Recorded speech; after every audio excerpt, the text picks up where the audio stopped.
बिस्मिल्लाहिर्रहमानिर्रहीम।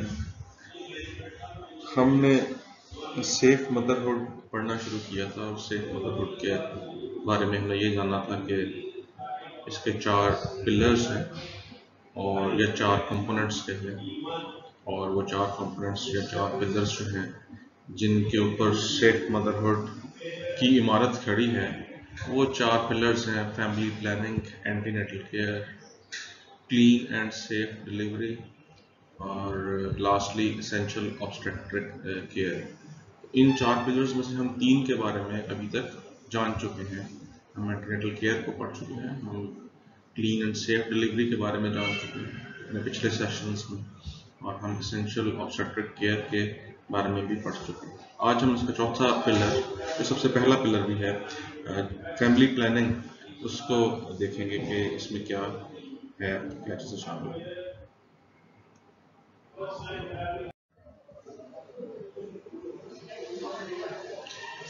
तो सबसे पहले तो हम ये देखेंगे कि ये फैमिली प्लानिंग है क्या, जो कॉन्सेप्ट ऑफ फैमिली प्लानिंग है ये बुनियादी तौर पे क्या चीज़ है।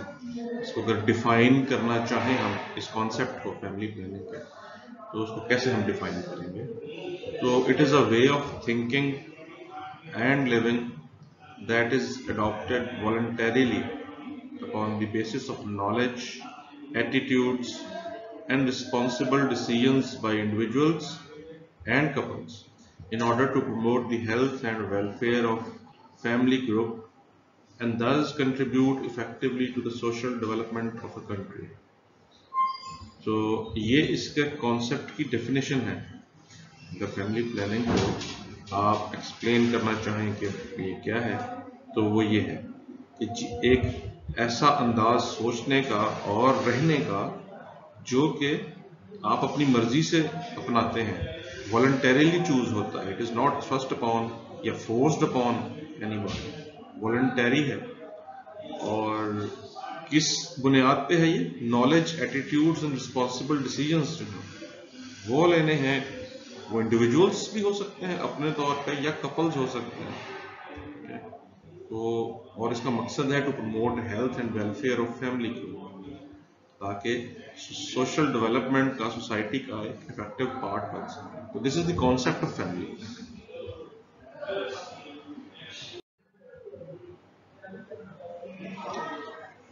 ये तो हो गई हमारी फैमिली प्लानिंग के कॉन्सेप्ट की डेफिनेशन। अब इसको अगर प्रिसाइजली देखना चाहें कि फैमिली प्लानिंग में क्या क्या चीज़ें शामिल हैं, इसके क्या मकासद हैं, या इसको प्रिसाइजली हम डिफाइन करना चाहें असल में क्या है, ये कॉन्सेप्ट की तो समझ आ गई कि क्या चाहते हैं जी कपल्स या इंडिविजुअल्स जो हैं वो वॉलंटरीली नॉलेज की बेसिस पे अपनी लिविंग और थिंकिंग को अडेप्ट करते हैं ताकि फैमिली ग्रुप की हेल्थ जो है वो अच्छी हो सके और एक इफेक्टिव मेंबर ऑफ सोसाइटी बन सके। ये तो उसका कॉन्सेप्ट हो गया। अब अगर इसको प्रिसाइजली डिफाइन करना हो फैमिली प्लानिंग को, तो हम कहेंगे कि ये family planning refers to practices that help individuals or couples to attain certain objectives. Family planning उन चंद प्रैक्टिसेस की बारे में बात है जो कि इंडिविजुअल्स या कपल्स को चंद मकासद हासिल करने में हेल्प करती हैं। वो वाली प्रैक्टिसेस जो इंडिविजुअल्स और कपल्स को चंद खास मकासद हासिल करने में मदद देती हैं, उनको फैमिली प्लानिंग करने में। वो मकासद क्या है? सबसे पहले है टू अवॉइड अनवांटेड बर्थ्स। आपने अनवांटेड बर्थ को अवॉइड कैसे करना है, ये फैमिली प्लानिंग का एक मकसद है, एक पार्ट है। दूसरा है to bring about wanted births. अगर आप वांटेड बर्थ चाह रहे हैं, एक कपल चाह रहा है, तो उसको मुमकिन बनाना, ये भी फैमिली प्लानिंग का एक पार्ट है। तीसरा है to regulate intervals between pregnancies.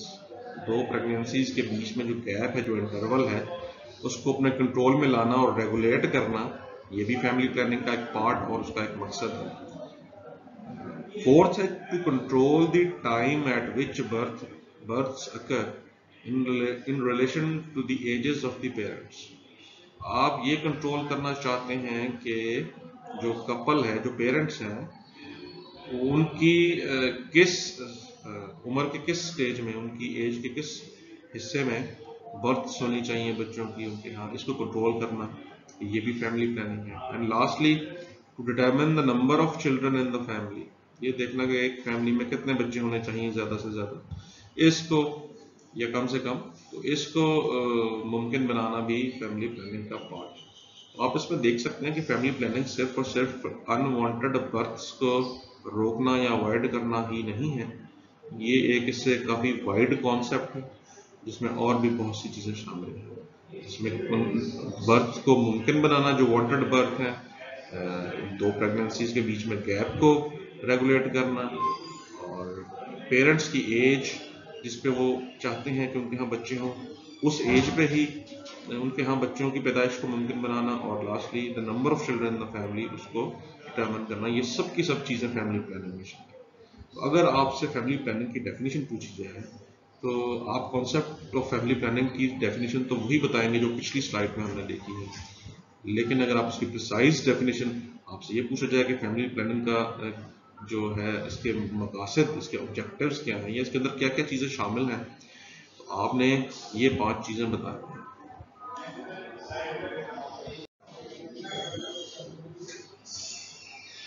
अच्छा, हमने डेफिनेशन ऑफ फैमिली प्लानिंग और उसके ऑब्जेक्टिव्स जो हैं वो देख लिए कि उसके ज़रिए से हम क्या करना चाह रहे हैं, जो अहम ऑब्जेक्टिव्स हैं उसके। अब एक है scope of family planning. Scope का मतलब है कि फैमिली प्लानिंग सर्विसेज जब आप प्रोवाइड करते हैं लोगों को, तो उसके अंदर क्या क्या चीज़ें शामिल हैं, किस किस हद तक आप जा सकते हैं, किन किन चीज़ों को आप एड्रेस कर सकते हैं इन सर्विसेज के थ्रू। उस स्कोप में एक तो सबसे पहले proper spacing and limitation of children शामिल है, फिर एडवाइस ऑन स्टेरिलिटी शामिल है, फिर एजुकेशन फॉर पेरेंटहुड है, सेक्स एजुकेशन है, screening for pathological conditions related to reproductive system है, जेनेटिक काउंसलिंग है, premarital consultation and examination है, carrying out pregnancy tests, marriage counselling, preparation of couples for the arrival of their first child, providing services for unmarried mothers, teaching home economics and nutrition, providing adoption services। अच्छा, ये जो scope में बातें की गई हैं, ये सारी की सारी हर जगह पे लागू होनी या मुमकिन होनी ज़रूरी नहीं होती हैं। ये हर जगह के कल्चर के हिसाब से और वहाँ के कानून के हिसाब से इस स्कोप में से जो भी चीज़ें एप्लीकेबल होती हैं उनको चुन लिया जाता है और वो फैमिली प्लानिंग सर्विसेज के थ्रू प्रोवाइड की जाती है। फॉर एग्जांपल, इसमें हम देख रहे हैं कि कुछ ऐसी चीज़ें हैं जो हमारे यहाँ शायद ना तो प्रोवाइड की जाती हैं सर्विसेज में, ना ही मुमकिन है। ये सारी की सारी ज़रूरी नहीं होती। इस स्कोप में एज मच एज पॉसिबल आप ले लेते हैं, और जो आपका कल्चर और आपके कवानीन, मुल्क की कवानीन अलाउ करते हैं वो लेते हैं, और वो आपकी फैमिली प्लानिंग सर्विसेज का पार्ट बन जाती हैं। But on the whole the scope of family planning ये है जो कि WHO ने दिया है, ये आपको मालूम होना चाहिए अगर आपको स्कोप ऑफ फैमिली प्लानिंग पूछा जाए।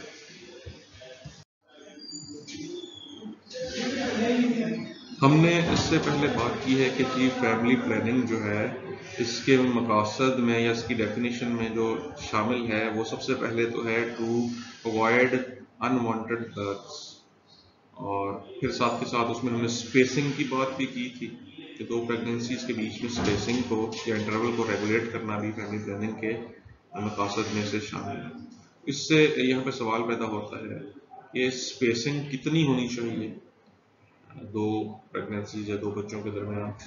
तो जो WHO रिकमेंड करती है वो ये है कि interval before attempting another pregnancy after childbirth, after live birth, by the way after live birth जो minimum interval recommended by WHO है वो एटलीस्ट 24 मंथ्स हो। तो 2 साल का इंटरवल मिनिमम रिकमेंड करती है WHO after live birth next pregnancy, ताकि रिड्यूस कर सकें risk of adverse maternal, perinatal और इन्फेंट आउटकम्स को। फिर यह कि अगर मिस कैरेज हो गया था या इंड्यूस्ड अबॉर्शन थी, लाइव बर्थ नहीं थी, तो तब नेक्स्ट प्रेगनेंसी में इंटरवल कितना होना चाहिए? तो कम से कम जो रिकमेंडेड बाय WHO है इन केस ऑफ मिस कैरेज या इंड्यूस्ड अबॉर्शन, वो कम से कम 6 मंथ्स का रिकमेंडेड मिनिमम इंटरवल है, ताकि risk of adverse maternal and perinatal outcomes उनको कम किया जा सके। अच्छा जी, फिर यह है कि सबसे पहली जो प्रेगनेंसी होती है उसको कहते हैं कि जो रिकमेंडेड है बाई WHO, तो 18 ईयर्स ऑफ एज से पहले नहीं होनी चाहिए। हाँ, हम पहले भी पढ़ चुके हैं कि यंगर एज की प्रेगनेंसी से the likelihood of adverse outcome in mother as well as the fetus वो बढ़ जाता है। तो मिनिमम जो एज है रिकमेंडेड फर्स्ट प्रेगनेंसी की वो 18 ईयर्स है, ताकि एडवर्स मैटरनल, पेरीनेटल और इन्फेंट आउटकम्स ना हो सके। तो ये भी फिर फैमिली प्लानिंग के थ्रू ही मुमकिन हो पाता है, क्योंकि हमने फैमिली प्लानिंग में एक बात की थी उसकी डेफिनेशन में, उसके ऑब्जेक्टिव्स में, वो ये भी है कि आपने ये रेगुलेट करना है, ये डिटरमिन करना है कि बच्चों की पैदाइश पेरेंट्स की एज किस एज में होनी चाहिए। तो अगर वो जैसे हमारे यहाँ कल्चर है, कस्टम है कि जो छोटी उम्र में शादी कर दी जाती है बच्चों की, और तो फिर अगर ऐसा हो तो ये ज़रूरी है कि उनके यहाँ पहली प्रेगनेंसी जो है वो कम से कम भी 18 साल की उम्र में हो। तो इसलिए यहाँ पे फैमिली प्लानिंग सर्विसेज की अहमियत और भी बढ़ जाती है।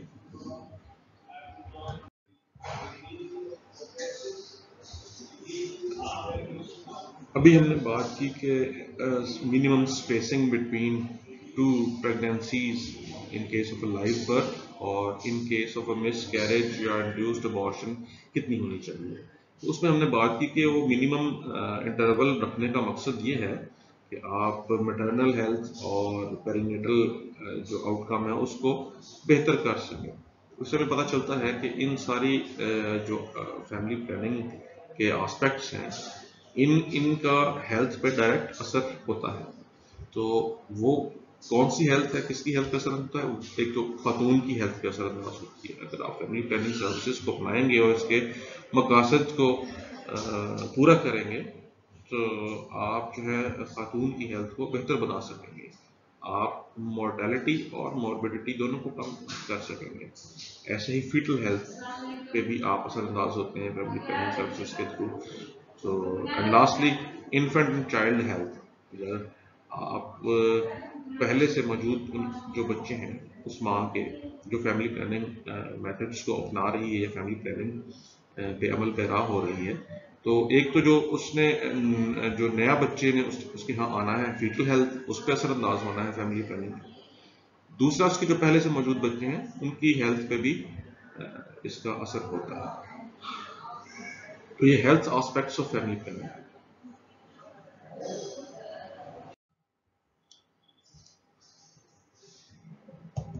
अब ये कुछ डेफिनेशंस हैं जो फैमिली प्लानिंग के हवाले से अहम हैं। इसमें एक तो एलिजिबल कपल्स की टर्म आप सुनेंगे। तो एलिजिबल कपल्स से क्या मुराद है? एक eligible couple refers to a currently married couple where the wife is in reproductive age, और वो रिप्रोडक्टिव एज क्या है? 15 से 45 साल। तो एलिजिबल कपल वो होता है जो एक मैरिड कपल है और वहाँ पे जो वाइफ है, जो बीवी है, वो रिप्रोडक्टिव एज में है, और रिप्रोडक्टिव एज 15 से 45 साल है। अच्छा, अब आप देखेंगे चंद ममालिक जो डेवलप्ड कंट्रीज है वहाँ पे ये 15 से 45 के बजाय 15 से 49 साल तक लिया जाता है रिप्रोडक्टिव एज को। उसकी वजह ये है कि मेनोपॉज को डिले किया जाता है विद हार्मोनल रिप्लेसमेंट्स, इस वजह से।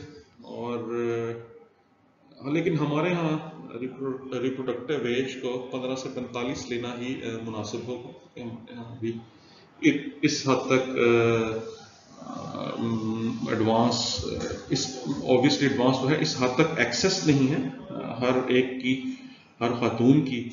तो वो HRT हार्मोनल रिप्लेसमेंट थेरेपी 45 साल ही बुनियादी तौर पे हम अपर लिमिट लेंगे रिप्रोडक्टिव एज की। तो ये एलिजिबल कपल्स होते हैं। फिर एक होते हैं टारगेट कपल्स। टारगेट कपल्स होते हैं जिनके पहले से 2 से 3 बच्चे हों, और उनको हम टारगेट कपल बोलते हैं। और ये एलिजिबल कपल्स के अंदर ये प्रायोरिटी ग्रुप होता है। अगर आप किसी को फैमिली प्लानिंग सर्विसेज फ्राहम करना चाह रहे हैं, उससे पहले फैमिली प्लानिंग एडवाइस देना चाह रहे हैं, तो आप हर एक को तो नहीं दे सकेंगे, ठीक है? आप उसमें से सिर्फ एलिजिबल कपल्स को देखेंगे और एलिजिबल कपल्स में से भी आप प्रायोरिटाइज करेंगे टारगेट कपल्स को। टारगेट कपल्स वो होंगे जिनके पहले से 2 से 3 बच्चे मौजूद हैं।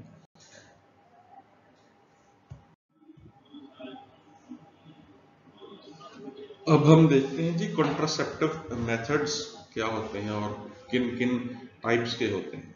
सबसे पहले तो contraceptive methods are by definition preventive methods to help women avoid unwanted pregnancies.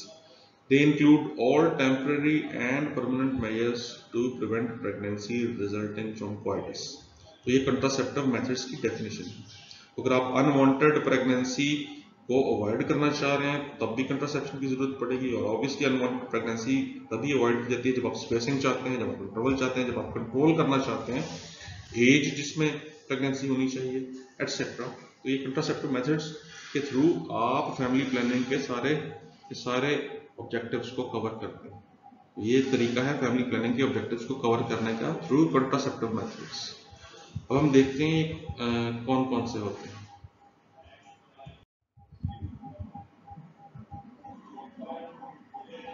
अच्छा, bye the way fertility regulation methods भी कंट्रासेप्टिव मेथड्स को ही कहते हैं। अगर फर्टिलिटी रेगुलेशन मेथड्स की टर्म से आपसे पूछा जाए कि वो कौन से मेथड्स हैं जो फर्टिलिटी रेगुलेशन के मेथड्स होते हैं, तो आपने कंट्रासेप्टिव मेथड्स ही बताने हैं।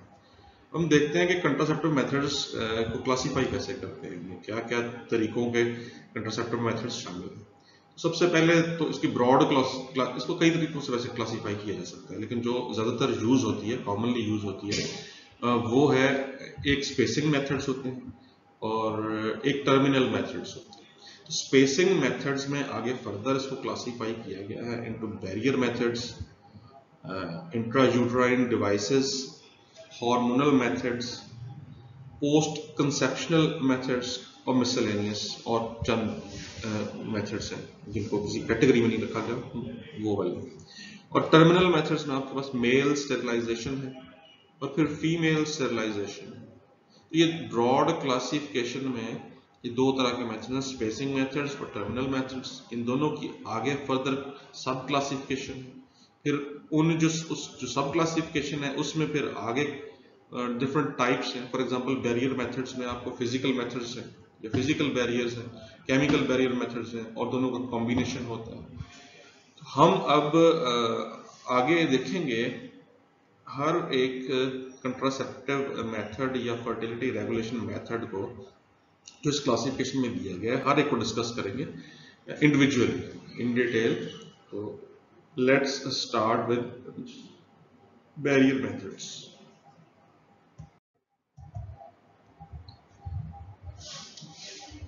बैरियर मेथड्स में बुनियादी तौर पे जो फिजिकल बैरियर मेथड्स हैं,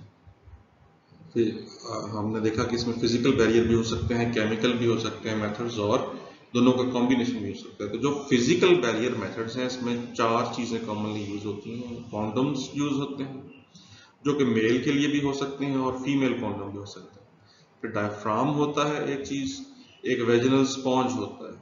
तो 4 बुनियादी चीज़ें, ये 4 कॉमनली यूज चीज़ें हैं in physical barrier methods: condom, female condom, diaphragm and vaginal sponge.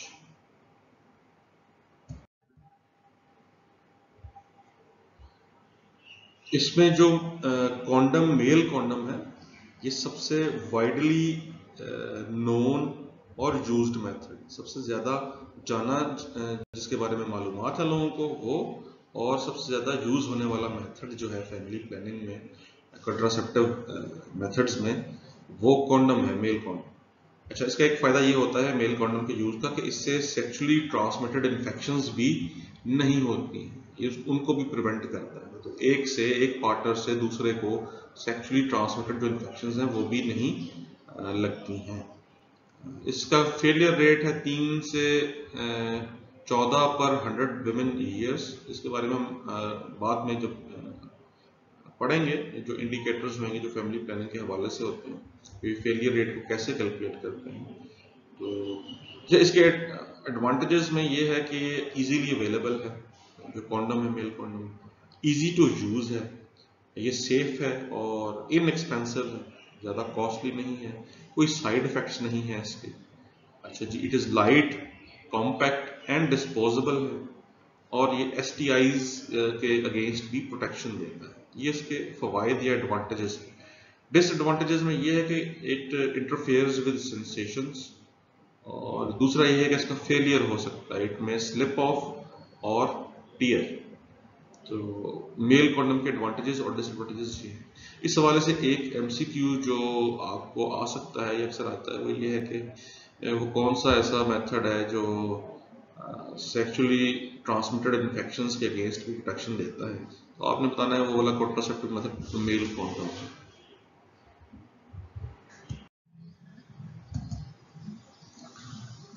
फिर एक फीमेल कॉन्डम भी होता है। ये एक पॉलीयूरीथेन की पाउच होती है, और जिसके साथ एक रिंग लगा होता है, इंटरनल रिंग होता है, जिसको सर्विक्स के ऊपर लगा दिया जाता है, और इस पे पहले से लुब्रिकेशन मौजूद होती है, सिलिकॉन लुब्रिकेशन। अच्छा, ये भी एक इफेक्टिव बैरियर है अगेंस्ट STIs, अगेन कॉन्डम जो फीमेल कॉन्डम है।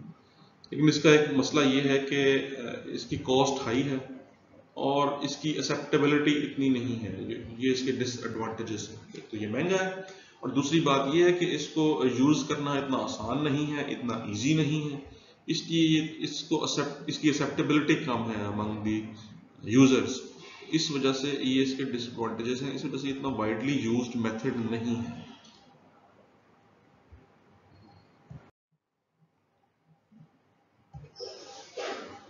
फिजिकल बैरियर मेथड्स में एक और जो यूज होने वाली चीज है वो है डायाफ्राम। इसको डच कैप भी कहते हैं, दूसरा नाम इसका है डच कैप, या फिर इसको सर्वाइकल कैप भी कहते हैं, वॉल्ट कैप भी होती है। तो ये इसके मुख्तलिफ नाम हैं, इसकी वेरिएशंस हैं डायाफ्राम की। एक शैलो कप सा बना होता है जो कि रबर या प्लास्टिक से बना होता है, और इसके अंदर इनहेरेंट टेंशन या इसकी इनहेरेंट जो इलास्टिसिटी है उसकी वजह से और वेजिनल टोन की वजह से ये अपनी जगह पे रहता है, जहाँ पे इसको प्लेस किया जाता है वहाँ पे मौजूद रहता है। अच्छा जी, ये इंटरकोर्स से पहले इंसर्ट किया जाता है, और इंटरकोर्स के बाद ज़रूरी है कि इसको 6 घंटे तक इसकी जगह पे रखा जाए ताकि ये इफेक्टिव रहे। अच्छा जी, इसके साथ स्पर्मिसाइडल जेल भी यूज़ की जाती है। स्पर्मिसाइडल जेल उसके ऊपर लगाने के बाद इसको इसकी जगह पर रखा जाता है, और अगर इसको ज़्यादा देर तक पड़ा रहने दें अंदर तो इसकी वजह से सेप्सिस भी हो सकता है, टॉक्सिक शॉक सिंड्रोम भी हो सकता है। तो इसको रिमूव करना होता है आफ्टर द इंटरकोर्स, बट 6 घंटे से पहले नहीं। सो ये डायफ्राम है या डच कैप जो होती है। एडवांटेजेस इसके ये हैं कि रिस्क्स या साइड इफेक्ट्स जो हैं या मेडिकल कंट्रा इंडिकेशंस जो हैं, जो हम देखेंगे कि बहुत से दूसरे कंट्रासेप्टिव मेथड्स की होती हैं, लाइक हार्मोनल मेथड्स जो हम बाद में पढ़ेंगे, आप देखेंगे इसकी बहुत सी कंट्रा इंडिकेशंस या साइड इफेक्ट्स हैं। ऐसे ही क्या नाम है उसका, जो इंट्रायूट्राइन डिवाइसेस होती हैं उसके बहुत से रिस्क्स और कंट्रा इंडिकेशंस हैं, इसकी वो नहीं है। ये इसका एक एडवांटेज है। डिसएडवांटेज ये है कि बंदा जो है जिस खातून ने ये यूज करना है उसके पास स्किल हो, उसको थोड़ी बहुत ट्रेनिंग हो कि इसको कैसे प्लेस करना है या यूज करना है पहली दफा, फिर वो फिजिशियन या हेल्थ केयर प्रोफेशनल जो है वो उसकी हेल्प करेगा। और दूसरे इसकी ये है डिसएडवांटेज के आफ्टर डिलीवरी जो है इसको तब तक यूज नहीं कर सकते जब तक यूट्रस की इन्वोल्यूशन ना हो जाए, यूट्रस पूरी तरह से वापस अपनी जगह पर ना चला जाए, तब तक आप इसको यूज नहीं कर सकते हैं। तो वो उस पीरियड के दौरान ये यूजलेस है। ये इसके डिसएडवांटेजेस में है। Again not a very widely used method nowadays, in past इसका काफी यूज था, अभी इतनी ज्यादा यूज नहीं है। देयर आर अदर मेथड्स जो ज्यादा यूज होते हैं आजकल। फिर चौथी चीज जिसकी हमने बात की थी फिजिकल बैरियर मेथड्स में, वो है वेजिनल स्पॉन्ज या वेजाइनल स्पॉन्ज। ये एक स्पॉन्ज होता है, स्पॉन्ज की आमतौर पे ट्रेडिशनली पुराने ज़माने में एक स्पॉन्ज होता था जिसको विनेगर या ऑलिव ऑयल में डबो के यूज़ कर लिया करते थे, उसको प्लेस कर लेते थे विजाइना के अंदर, तो ये कॉन्ट्रासेप्टिव का काम करता था और ये सदियों पुरानी टेक्निक है। अब मॉडर्न साइंस ने अब क्या किया है कि वो विनेगर या ऑलिव ऑयल की बजाय मेडिकेटेड स्पॉन्ज जो है, एक फोम स्पॉन्ज होता है छोटे से साइज का, 5 into 2.5 सेंटीमीटर्स जिसकी डायमेंशंस होती हैं, और उसके ऊपर कोई स्पर्मिसाइड लगा होता है, वो स्पॉन्ज जो है वो मॉडर्न ज़माने की वेरिएशन है इसकी वेजिनल स्पॉन्ज की। इसका नुकसान ये है कि इसका हाई फेलियर रेट है, जो प्रेगनेंसी होने के chances despite the use of this method हैं वो काफ़ी ज़्यादा है, इसका फेलियर रेट ज़्यादा है, तो ये इसका एक बड़ा डिसएडवांटेज है। ना ऑब्वियसली इसका यूज़ भी कोई इतना आसान नहीं है।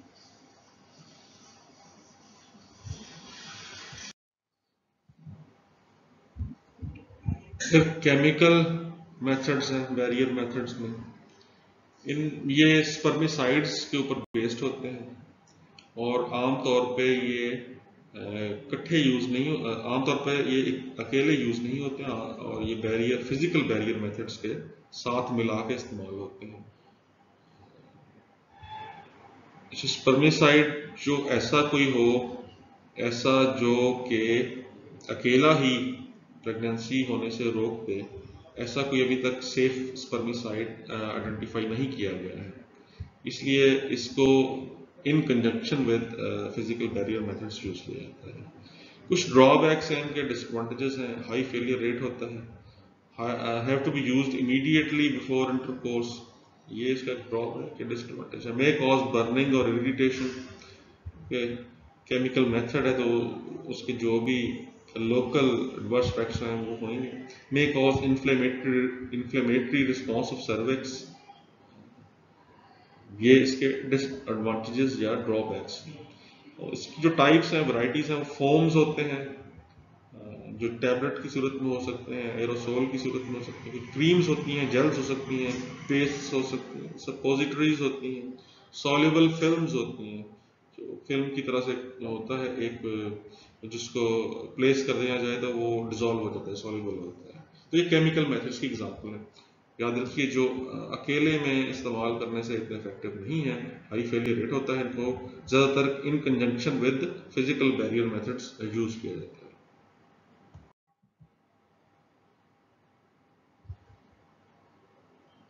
ये जिन मेथड्स की हमने अभी तक बात की है उनको आइडेंटिफाई करने के लिए चंद तस्वीर हैं, क्योंकि आपको एग्जाम में और ऑस्पी में दोनों में आइडेंटिफाई करने के लिए आ सकते हैं, और इवन वाइवा में ट्रे हो सकती है एग्जामिनर के पास जिसमें ये चीज़ें पड़ी हों आइटम्स, और आपको आइडेंटिफाई करना और एक्सप्लेन करना पड़े उनको। तो यू मस्ट नो के मेल कॉन्डम है टॉप लेफ्ट पे, उसके बाद फीमेल कॉन्डम है, देन डच कैप या विम्यूल कैप या डायफ्राम जिसको बोलते हैं वो है, और राइट मोस्ट जो टॉप पे है वो स्पॉन्ज है, मेडिकेटेड स्पॉन्ज, वेजाइनल स्पॉन्ज, और नीचे जो है वो एग्जांपल्स हैं केमिकल मेथड्स की।